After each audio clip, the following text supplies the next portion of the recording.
What's up, everybody? Hi, Clayton, Sharon, Jeff. Hey, I just wanted to do a quick live stream just to say thank you for this last year and supporting my channel and basically show you I needed to do this night for my son for Christmas. So I thought I'm just going to do it live real quick, share what I'm doing, and at the same time say thank you and Merry Christmas to everyone. So that's all I plan on doing. So it's going to be short. I can't stay here for 2 hours because I have to leave. Let's see, probably run about an hour and then I'll shut it down. But let me show you what I'm working on.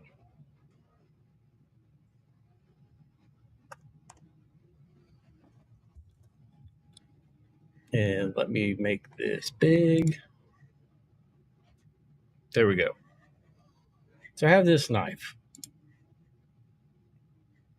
And what I'm going to do is just quickly give it a nice quick trace with the pen tool and then put a pattern inside that and engrave that pattern onto that blade.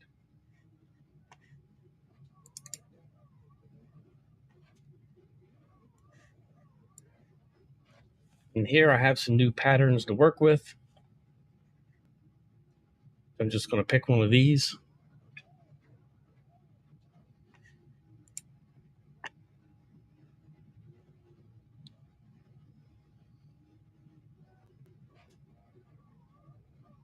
Wait, where'd it go? I just saw it. There it is. I used your $10 gift idea and engraved a name on the back of anodized blade of a knife for personalized gifts. Awesome. I like hearing that feedback. Oh, it's hello. But there's plenty of patterns to choose from. There's one. It was like, I'm thinking number 11. No, looks too much like leaves. There's one that reminded me of spiders.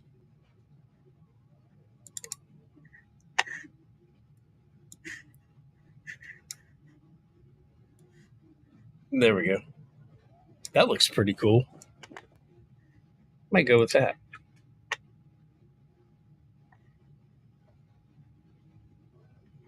Yes, the other day when I did that machete, I did not have these patterns, and now I do. So I thought I would try one out.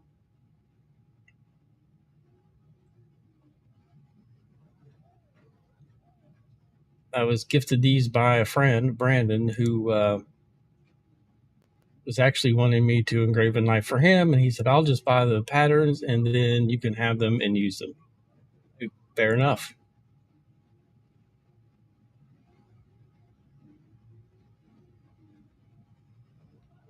All right, now I'm being indecisive.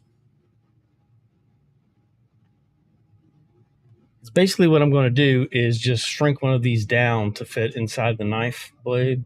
So I'm trying to think which one might look best.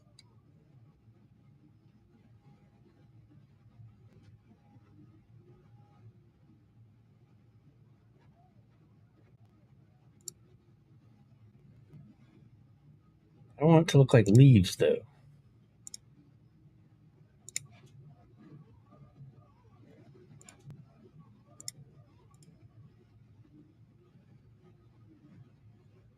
It's got a more zebra feel to it. Let's go with number 20.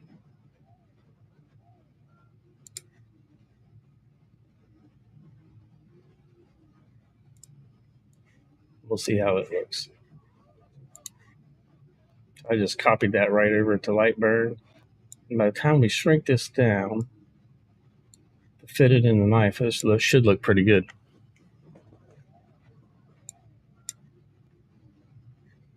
All right, so quickly with the pen tool, I'm going to click. Then you want to click and drag to make your curve. Didn't take my first click, did it?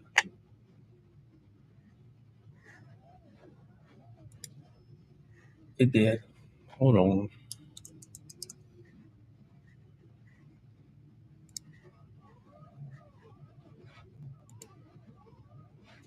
So there's the line. And to make curves, you click and drag.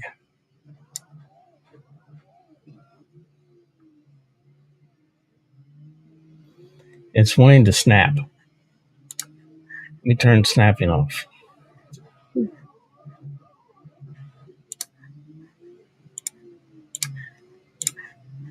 There we go.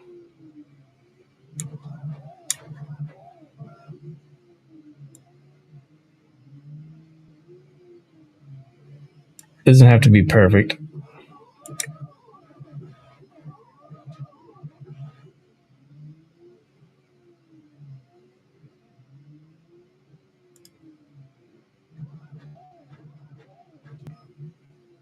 I'm going to click here and then just give that a slight curve. Click there. Click here, give that a little curve. Actually, I'll just come back and fix that with node editing. Click there.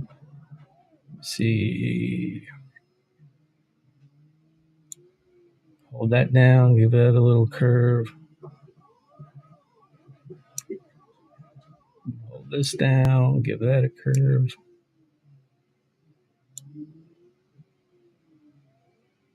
Click and drag.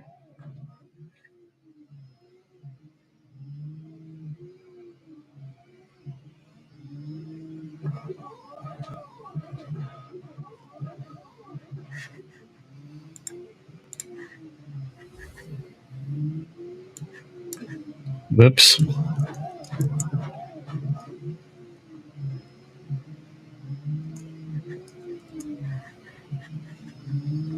All right, so now I'm going to have to join these shapes together, probably. Click and drag. Then click.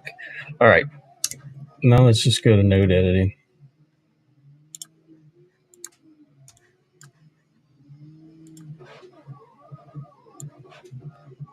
Drag that up here.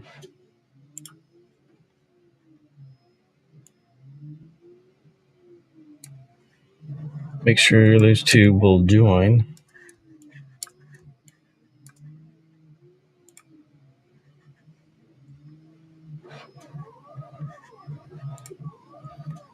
All right, now let's see if this works. Whoops. Let me move this out of the way.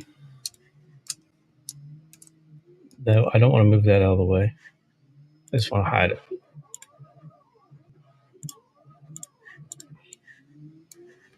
So let's select that, then edit, close path, close paths with tolerance.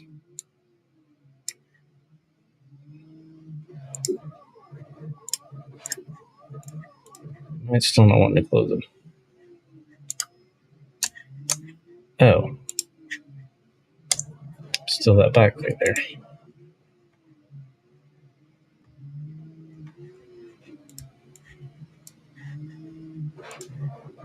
Close path.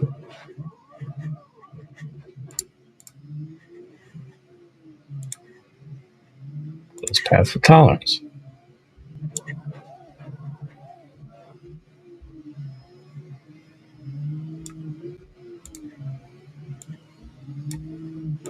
There we go.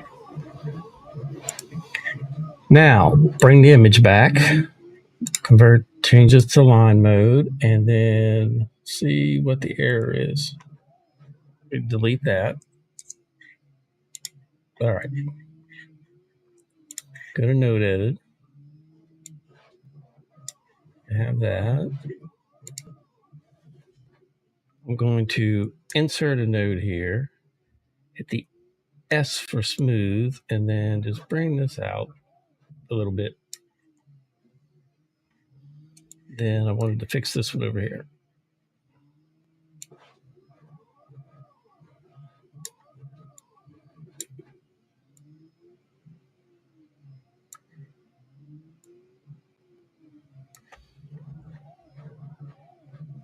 That should be good enough. All right. Greg's still loving his raptor feet. Me too. I look at mine and it puts a smile on my face every time I take notice of them. All right, so there's side one, Control D. So we need 2. And then I'm going to mirror that. And the reason I want 2 is because I'm going to inset the name on one side. All right, so here we have our pattern. So let's shrink it down to fit. Yeah, I think that'll look good.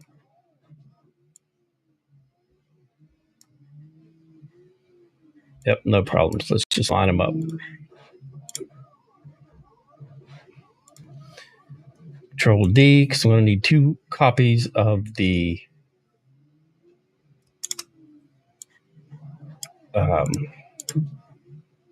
Damascus pattern.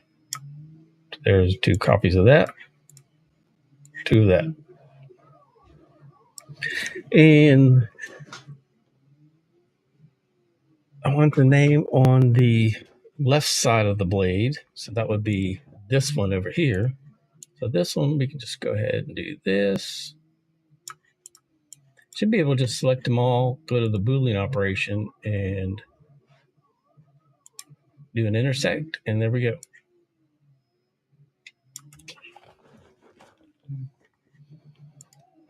Then I'm going to do the same thing here. Intersect, there we go. And I'm going to add the name in.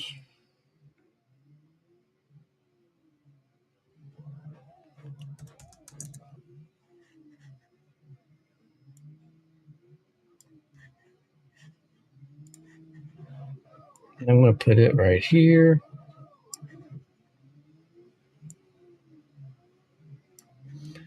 And I just remembered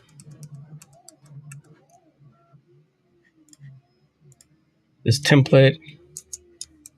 I need a 3rd copy because I forgot to keep a copy for framing. So let's go here back to a Boolean. Of course, you can use the assistant, but I want subtract. All right. Now I have 1 copy for framing. That's for engrave. This one is going to get the name.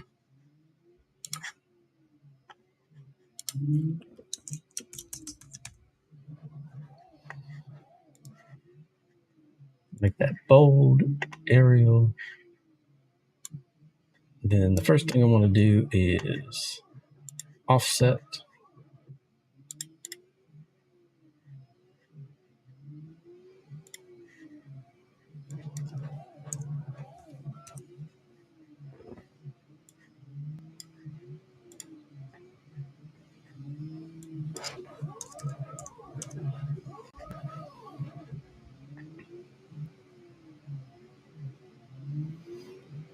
Okie dokie.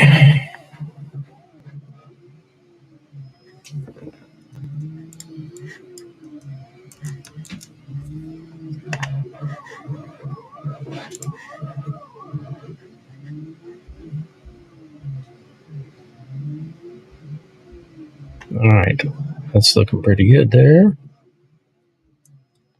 Let me make sure that's grouped.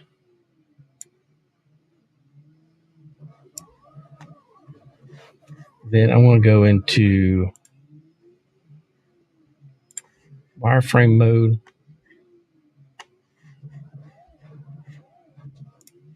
Turn that orange. Then I want to select this first and select this second. And tools. Cut shapes ignored.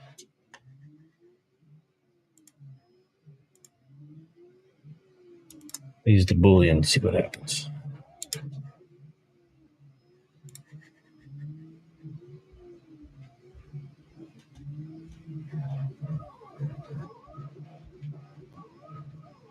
That's not what I want either. I want cut shapes. Why doesn't cut shapes want to work?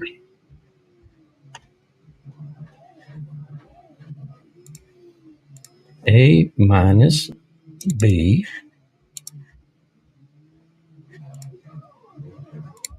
I know why. Let me see. Nope, it's already a path. It's the offset. Ungroup that.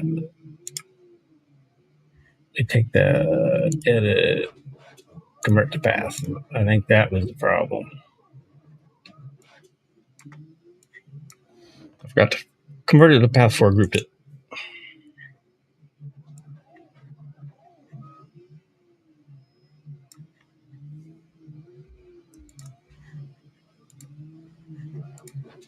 Nah, I still don't want to.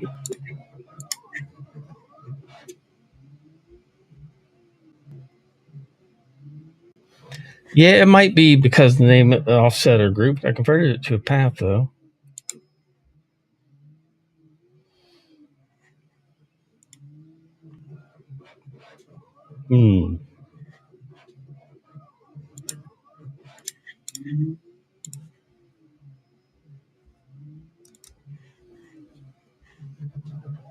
I've encountered this before, and I cannot remember what I did to get it to actually work.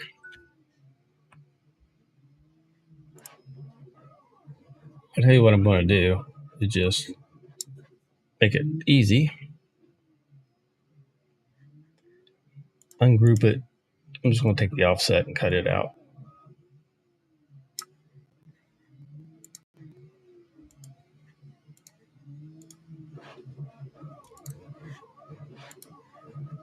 No, it's still not wanting to work. What's up with that?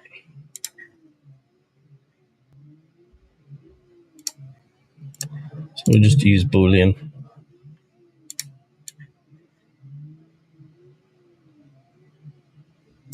That'll work.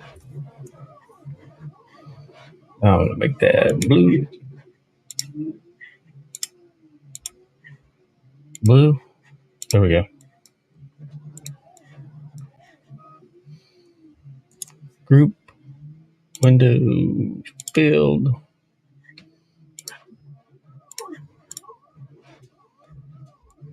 That works. Let's do it that way.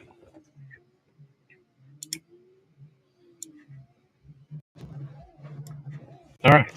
Then I'm going to hit P, then hit P, so those are exact.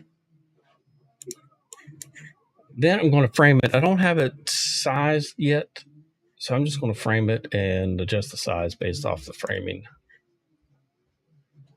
And I'm just going to do the whole. Hit my page up, make it bigger.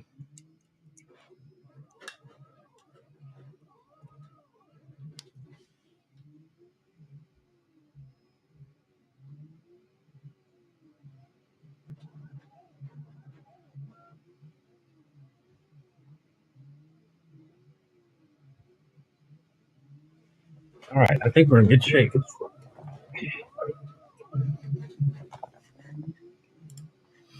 Now I need to turn on my camera so you can see. And I'm running a setting I'm going to put in there. I'll show you. And I call it fast black. So if you have a MOPA, you could actually use this setting.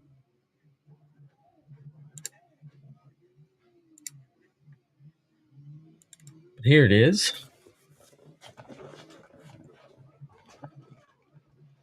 Normally it takes, a real slow method to get a black mark.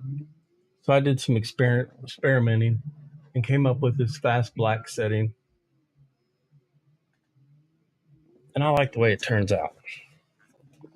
So you can copy that down. And then we will go over to the knife itself. Now, this is one of the Swiss Tech knives that's sold at Walmart. These are Walmart only. Swiss Tech Halt Bar. Let me see.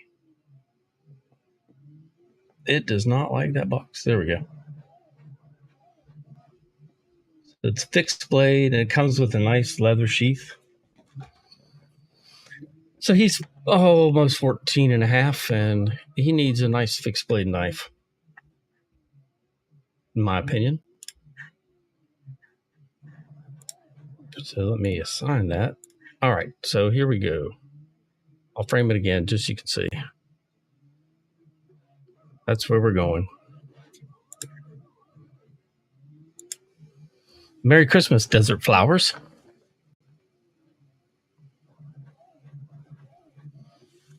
Hey, Luke, how's it going?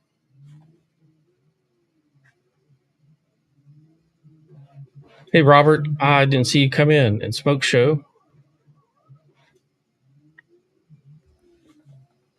Anyone else lurking?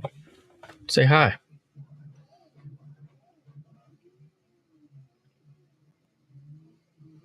So this gets a pretty good mark pretty quickly.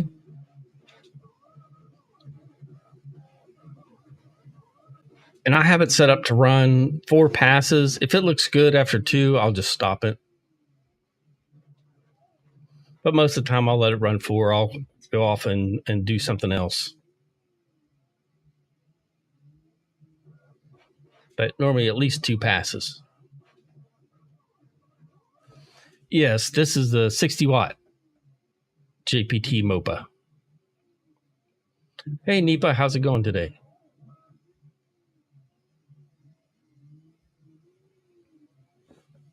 So while that's running, I'm going to grab the other copy of that knife for the other side, mirror my template, and then resize that.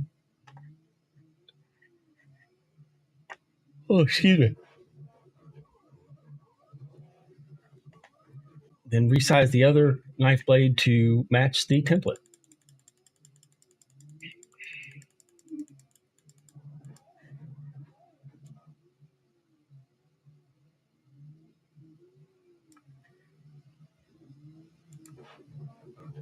See, it's at 97.465. 97.465. Yes, the Lasermatic can mark on steel, and I have done it. There's a couple of videos on my channel, actually. So check those out.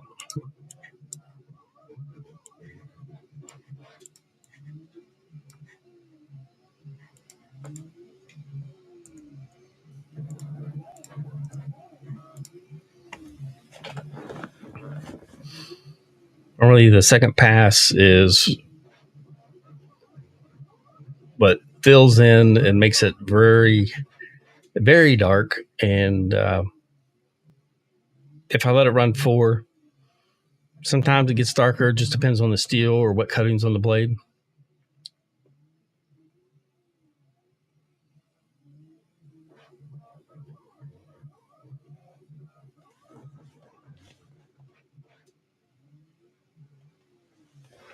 This is looking pretty good after 2.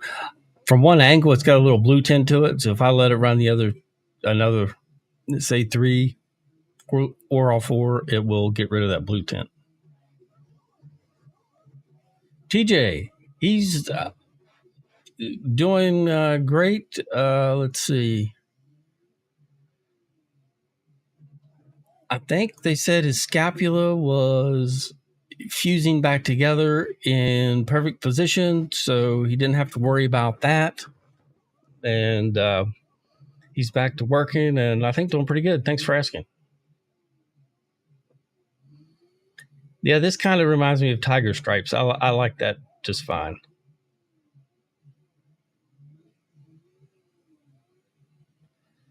Although he's a Steelers fan, hopefully he doesn't think it looks like the Bengals.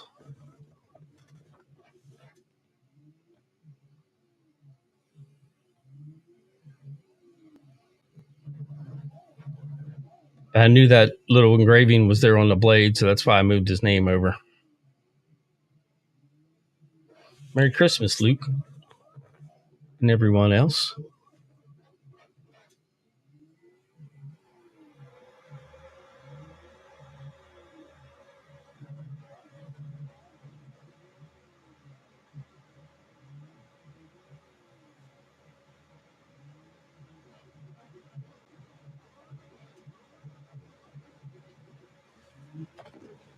Yeah, I think I'm just going to let this run all four. It's looking good. And then I'll do the four on the other side and call it a day. Actually, I do have a few other things I need to engrave before Christmas party tomorrow, but I'll do those later.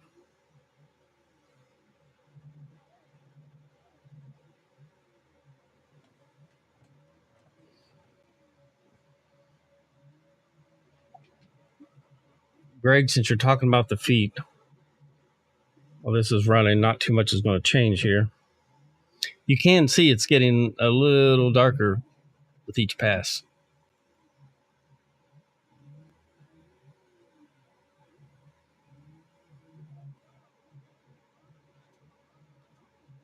Oh, yeah. Yeah, this is for my son who's a Steeler fan. I'm a Steeler fan as well.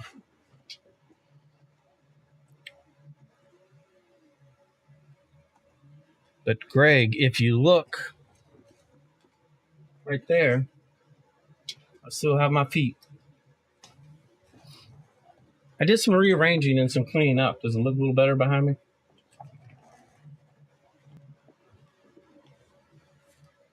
Hey, Pop Pop, what's going on? Yes, it is a gift for my son. Let me move my mic a little bit. I lose my sunglasses and stuff so often. I started hanging them from my microphones, my reading glasses and sunglasses.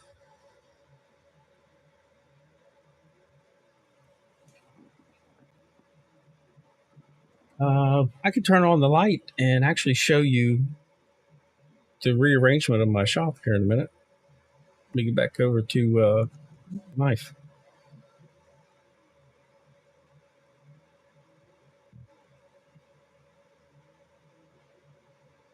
Pop Pop actually had a sneak peek of my rearranged shop.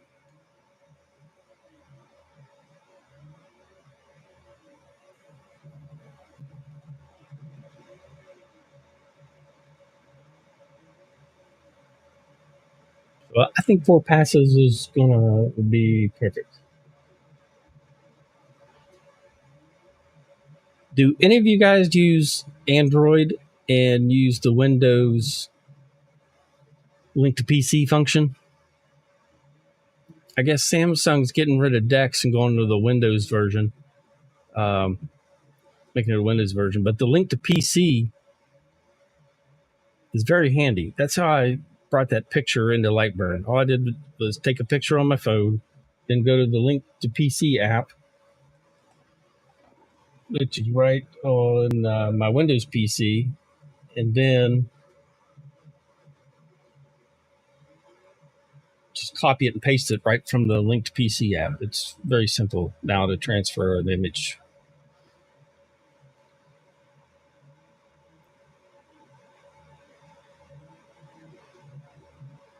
Well, great, Greg. I'm glad you enjoy the raptor feed.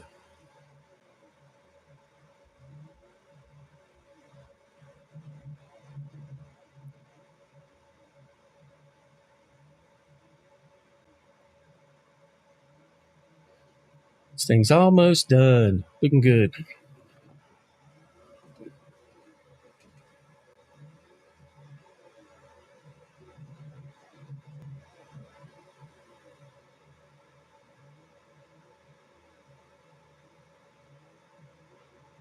That's another great way to do it, Jeff. That's what I used to do that, but the link to PC is so much faster. I didn't know if I don't know. Does Apple have any apps like that? That'd be cool.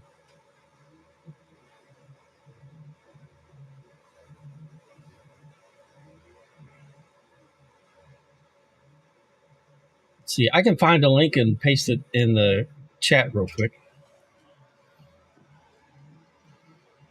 All right, that guy's done.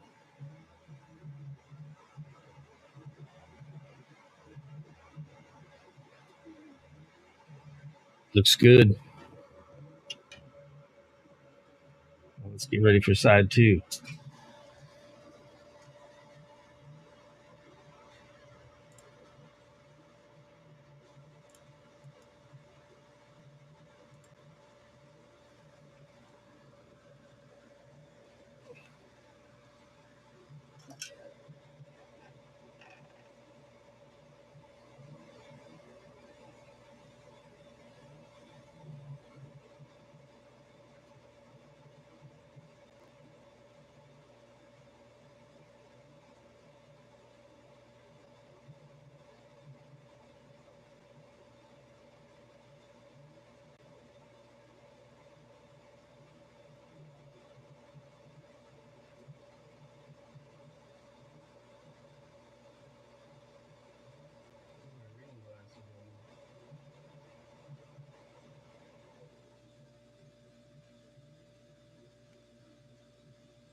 That looks about right. It's reflecting off of that knurled edge on the top. All right, here we go, side two.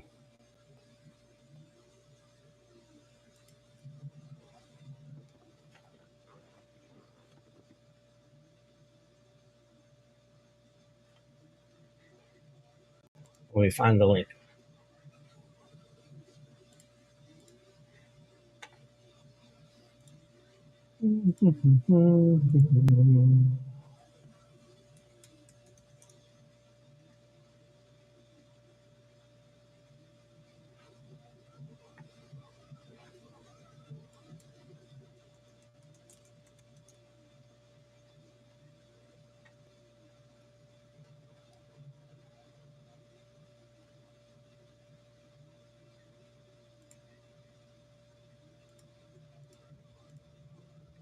Oh my goodness. Come on.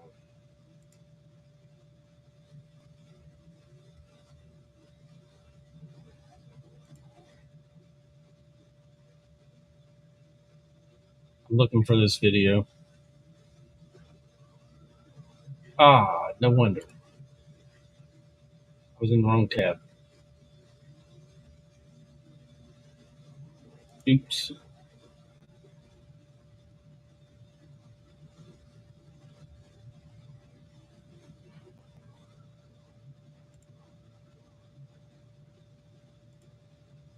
All right, here it is.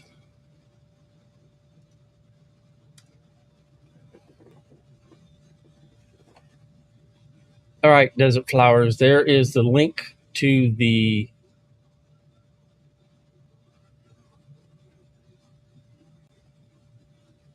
um,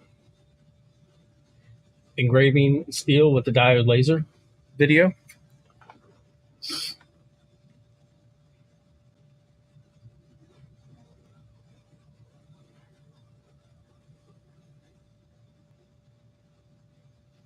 And yes, it can do halftones and images on steel. Actually, I have an image on steel picture I can show you.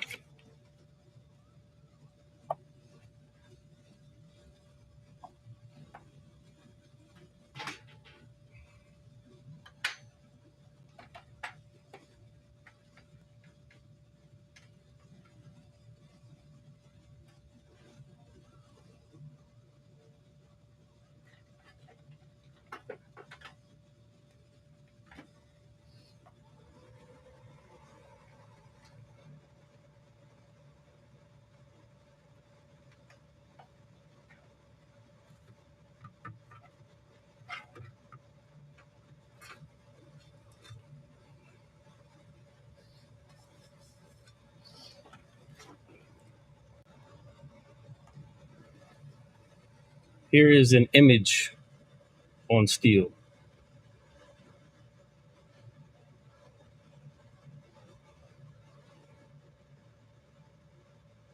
That was done with the same laser from an image file, not a vector file. Then it was clear coated, so it wouldn't rust. Oh, Desert Flowers, thank you so much. I appreciate that. That's awesome. Let me share that with the group. Thank you very much.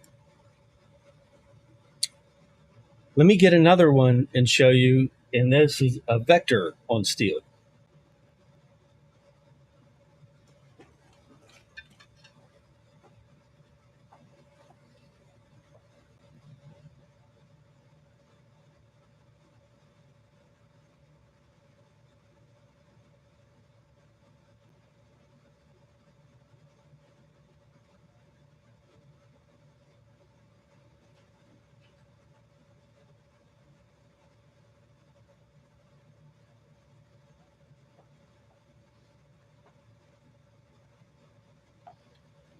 This one's bigger, so I did it on my larger laser.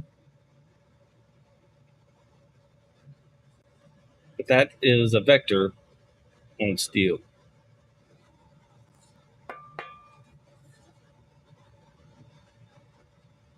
That turned out very good as well.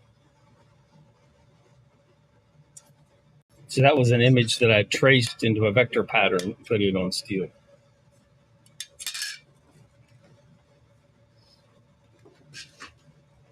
Now, if you want to see a huge piece of steel that I did with my 120-watt laser, I'll show you this.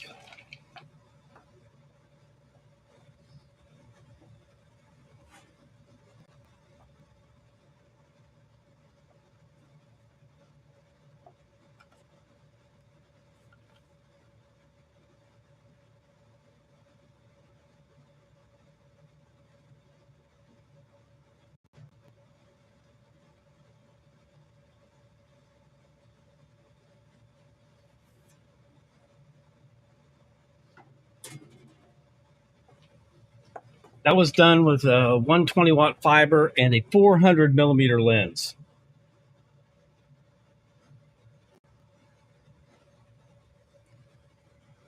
Let's see. No, it should not harm the laser. Just some firmware will not allow you to change the frequency. So it depends. Their firmware might not even allow the change. You might input it.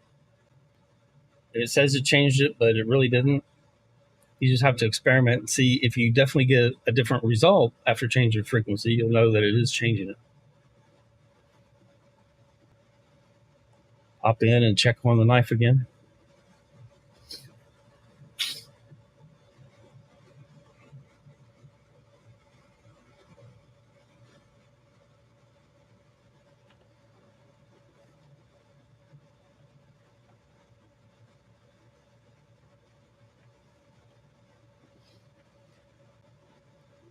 I had the chassis for the laser. It had an 80-watt source in it. So the only thing I did was purchase a 120-watt source and replace that into the fiber laser. It was not cheap, but I went through Hotian Laser. And since I'm an affiliate of theirs and working with them, I got it at a discount, but it was still expensive. And this has been about a year and a half ago. But that's the best way to do it. If you have a laser with a lower power source and you want a higher power, just get the source and upgrade. You might need to replace the power supply if the new source requires different voltage, but that is one way to upgrade your fiber laser.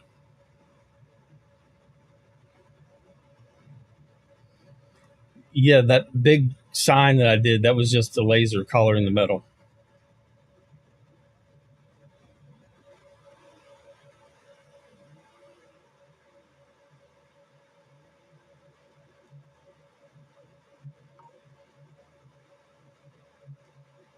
Cool. After you do some tests, report back in one of the streams and let me know.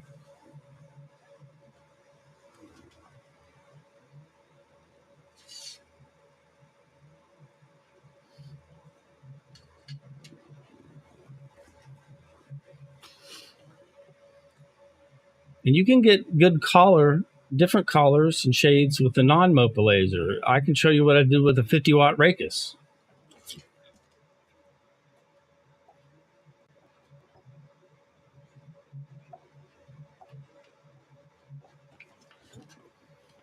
This is an example I like to keep around and have handy to let people know that even if they don't have a MOPA, focus, you can still get some great color and variations and shades from a non-MOPA laser.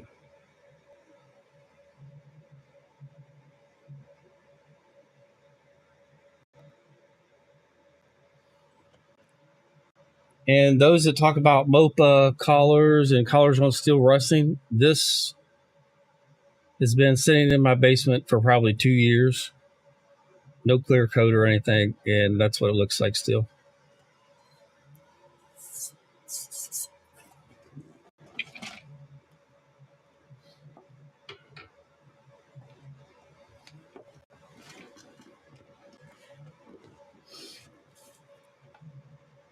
Oh, I can show you a couple more axe heads too. Knife is done. Let's show you that. There's side 2. Here's side 1.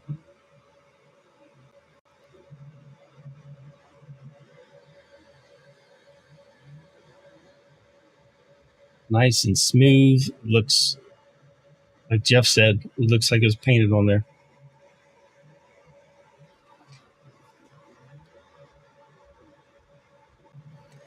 Any discount available for the Talon Rotary? I think he has those on sale. I can double check, Sergio, and see. Be right back.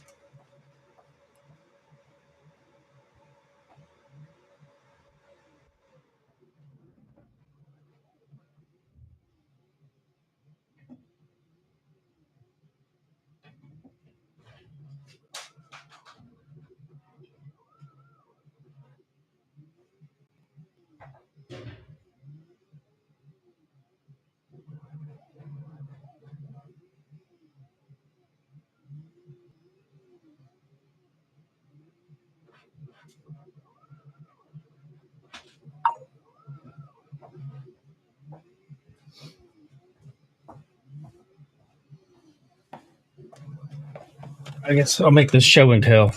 All right, here are 2 more axe heads. This one was also done with a 50-watt Rakus.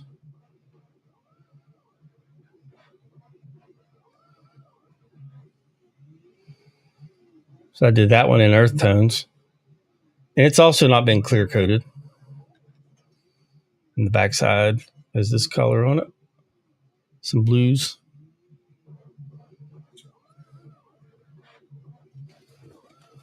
And then, hey, Kenny, here's a flying fox. I got some different shades on it. Stay wild, throw better.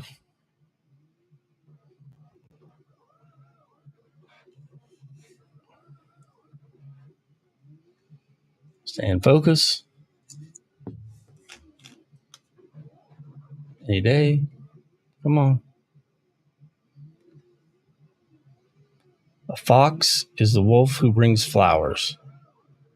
The name of this axe is called a flying fox. So that's why I went with the fox theme.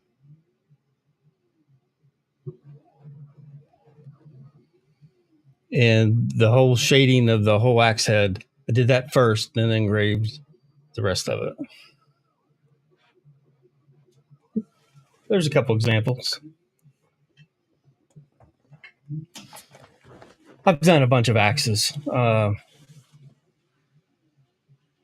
have more, a lot of pictures posted in various places.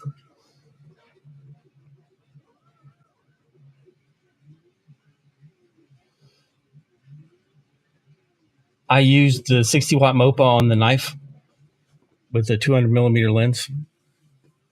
Then it turned out excellent.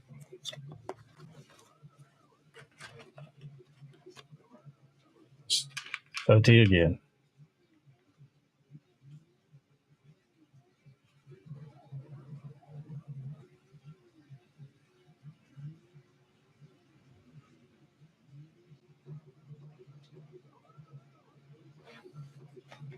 Anyway, these are really nice knives from Swiss Tech at Walmart.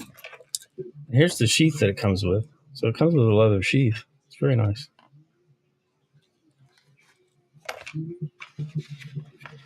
It's heavy too, full tang. I like it. I have a similar one myself. I thought I would get my son this version for Christmas. Need to do a couple tumblers, but I'm not going to do those right now. Basically, yeah, you're adding the oxidation layer to them. It's more like tempering. If you're tempering a piece of steel and you see it go through all the collars, you're just changing the color of the metal with the temperature. Trying to think. Let me find the chart.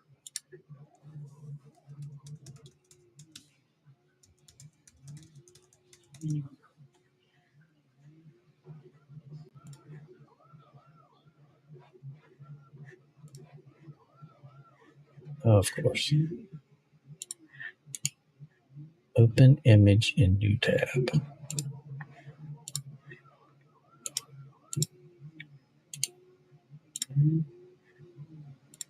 Hold on, I'm getting there.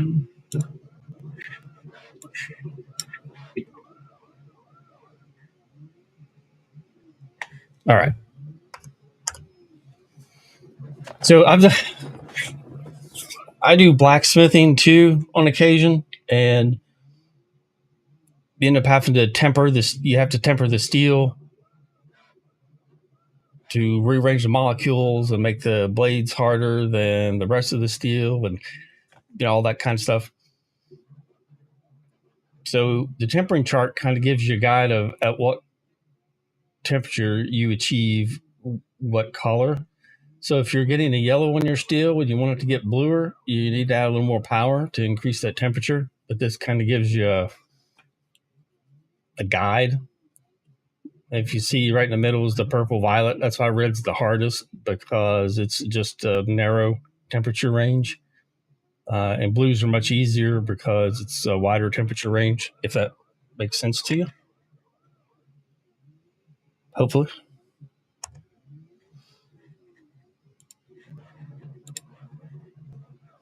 I can show you an example of how easy blues are.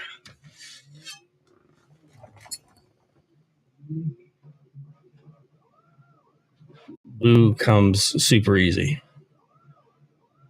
It's just a test grid.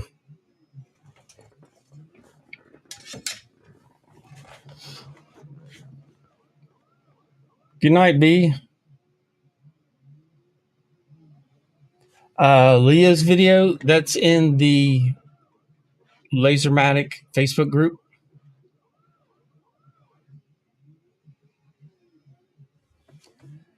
No, I wouldn't temper the edge of a blade with the laser. I'm just talking about basically tempering it for the collar. If I was going to temper the edge of a blade, I would not do that. Use a laser for it. That's when you want to do the quench and set a hard edge.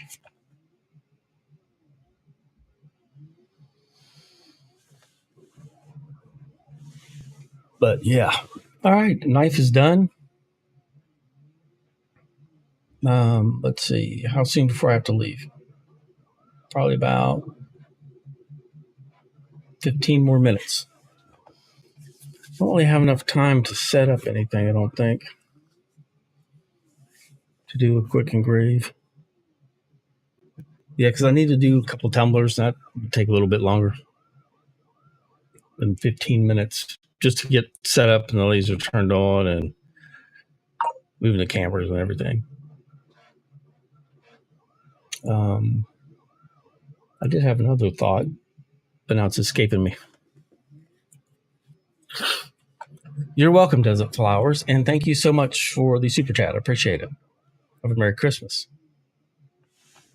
Oh, I was going to show you the shop. Let me turn the lights on. I don't use the overhead lights when I'm on camera because it washes me out. Give me a second. There we go.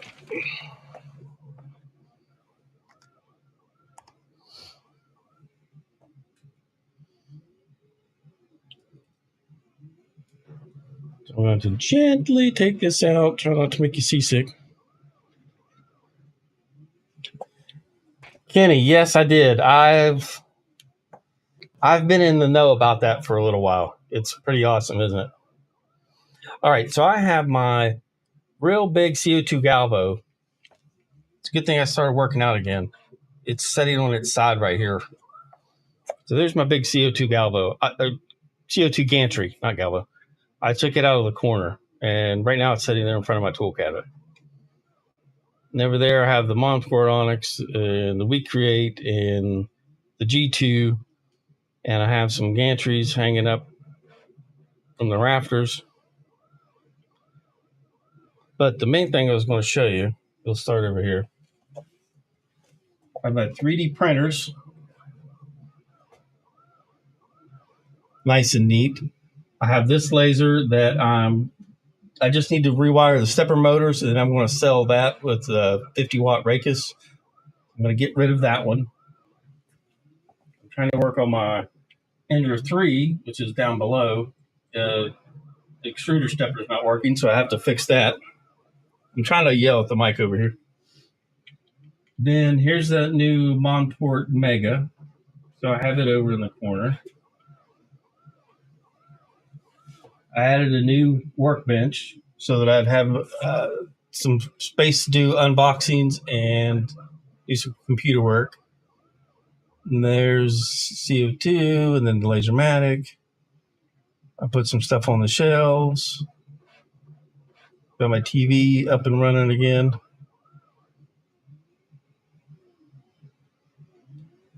Then we go back. There's the UV, the Hotian UV. I'm going to get tangled in my cords. See, I'm able to do this. I'll show you. I have, I think it's a 30-foot HDMI cord and USB extension. So that's what provides HDMI output to my switcher and power to the camera. I even have it nice and neat with zip ties.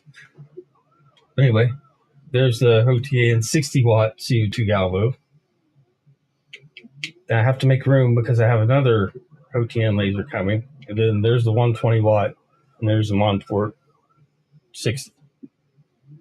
For the most part, I have my countertops clear for a change. And then, of course, I have my command center.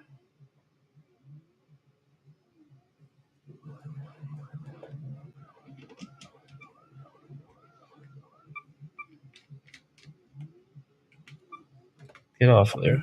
Let's touch your screen.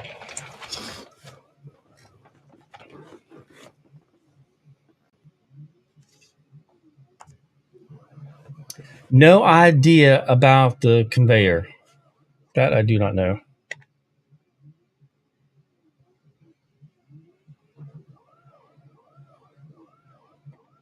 I'll get you guys the link for that video. Let's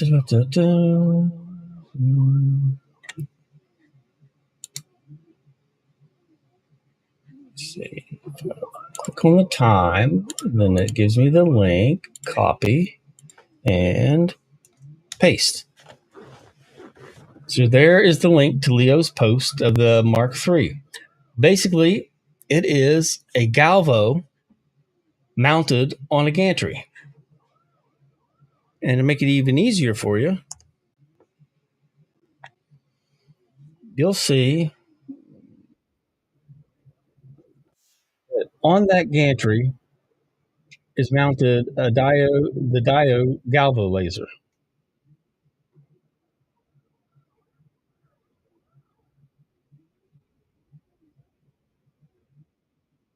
So it combines the workspace of a gantry with the speed of a Galvo.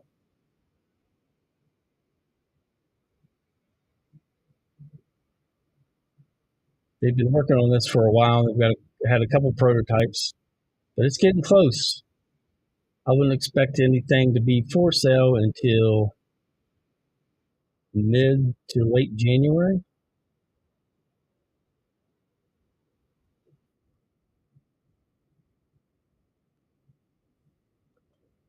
But it's amazing.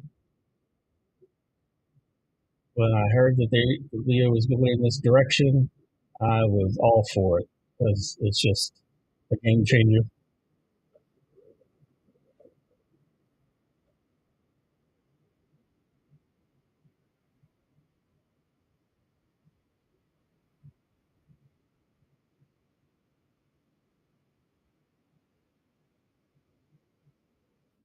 It's definitely impressive.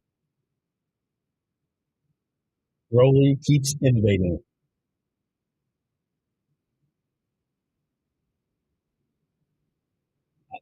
Can you imagine what all the competition's thinking when they saw this? They're probably like, "Oh my gosh, what are we going to do now? How can we keep up?" Oh yeah, the Mega with the conveyor. The Mega.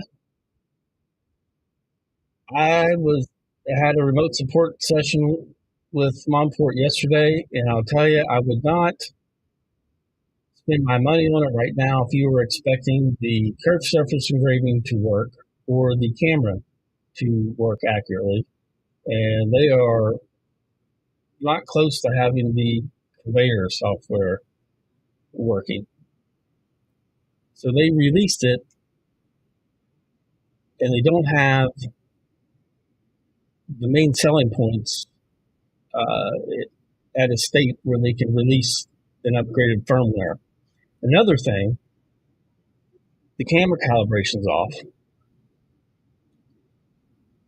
And then another thing, which I found out yesterday when I went to play around with it once I finally got some things working, because it actually is Gerbil. It's a Gerbil controller. They're using Gerbil communications, and you have to use an adapter for Lightburn to see it and talk to it. Because it's Gerbil, you cannot use autofocus in Lightburn. So you have to manually set like an offset on your Z-axis. So you have to measure the height of your object and then the height from it to the focal point, and then put an offset in just to get it at the right height for the object you're engraving. So it's not even autofocus, and it's more labor involved than just manually turning a thumb screw and adjusting your height manually. I'm kind of disappointed, and as much as I want to do the live stream Friday, I might cancel it until then. I'm not going to do it until they get their crap together.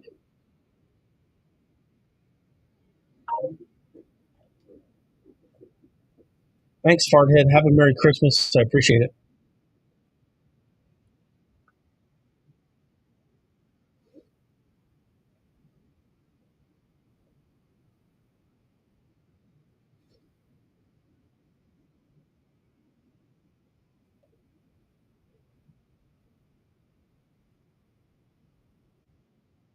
Well, with the Galvo and the way it's mounted, it'd be hard to get.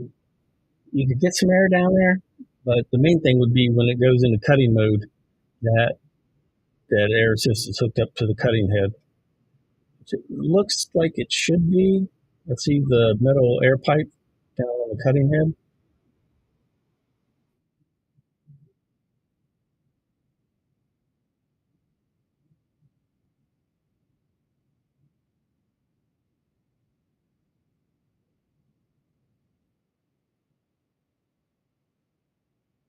One thing I don't know is what software they're using to control this. I'm not sure if they're using Lightburn or not.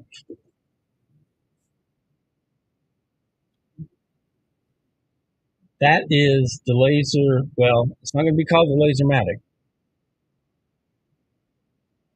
but right now you can call it the MK3.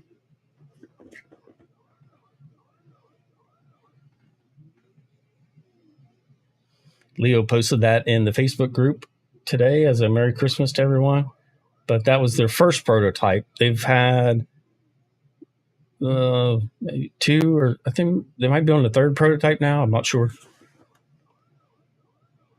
But that was from September. But they've made great strides since then. So that's an early version.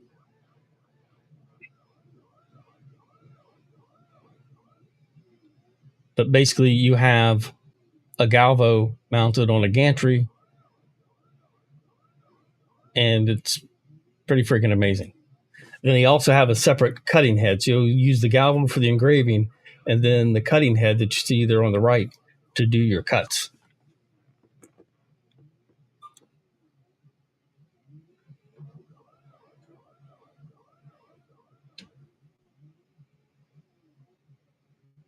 Yep. And they have some other surprises in store too. Just be patient and wait to hear the news. Enjoy this for now.